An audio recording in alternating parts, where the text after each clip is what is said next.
I'm Denny with Cool Carb Technologies. This is our new product here.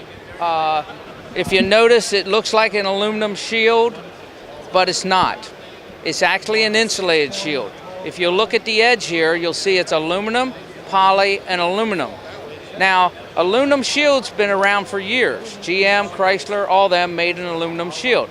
The problem with the aluminum shield is it was supposed to deflect the heat and radiate it away.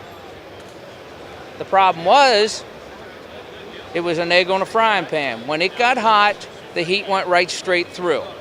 Okay? This, the aluminum's going to deflect it. The poly core is keeping it from going through. So now, the only way heat's getting to your carburetor is going around or up through the middle.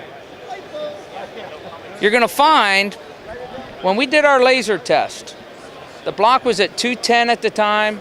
The carburetor was only 90 degrees. You can actually touch and hold your carburetor that you've been running. That's why the guys are racing with it. They're running quicker, faster, harder, stronger. Because the old rule, cooler fuel, more performance, more horsepower. Okay? After it sits, that's where the guys on the street fall in love with this thing. It should have went to 210, peaked out at 110.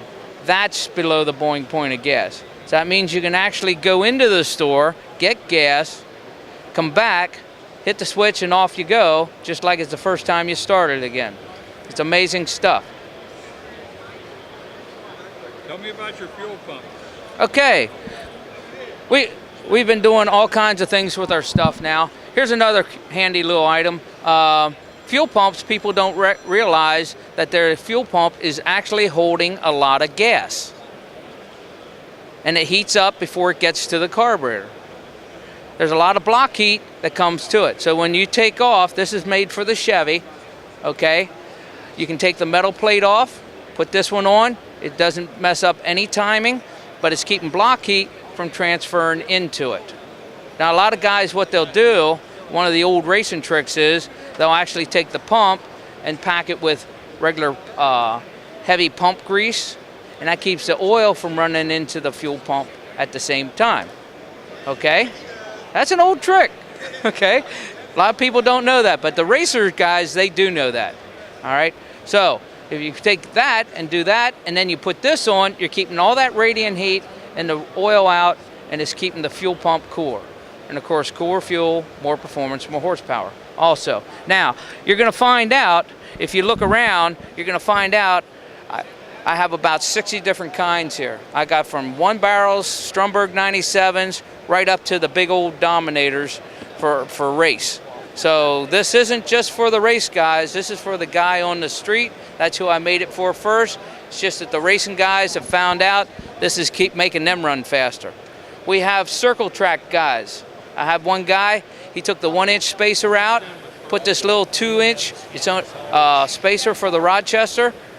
It's only 1/8 of an inch.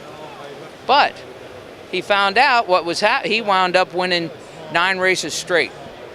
They tore his motor down, checked him, wanting to know why his crate motor's running faster. But in essence, what was happening is his fuel wasn't getting hot, he wasn't fading. The other guys, as they were racing, the fuel getting hotter, the motor gets hotter, the fuel gets hotter, they start fading. He's walking right past them because what this plate's doing is keeping your fuel at a constant temperature. So now you're running the same through the whole race. You're not fading. All you got to do is go to coolcarb, coolcarb.com. That's my website. I have all these 60 different kinds on here. There's always constantly new stuff being made because these people have one on one car, they got to have it in the other. Now we're starting to deal in with foreign cars. I have it for the marine use. Most marine car use is covered right now for the inboard outboards. But there's other things that I'm going to be doing for. Here's one right here. If you're running the Holly, I have the fuel regulator bracket built right in. You're actually keeping the fuel regulator bracket, all the lines that are running in, and keeping everything cooler, okay? So One of the other things we're going to be doing is we're going to be building it with nitrous brackets. Okay, the race guys are coming up with all kinds of stuff. They need it for this, they need it for that. So I'm working with you guys. You need something, I'll work with you. We got them for super suckers. That's another thing that the race guys have come up with. You got to keep the heat transfer from going into that carburetor and cooking the gas.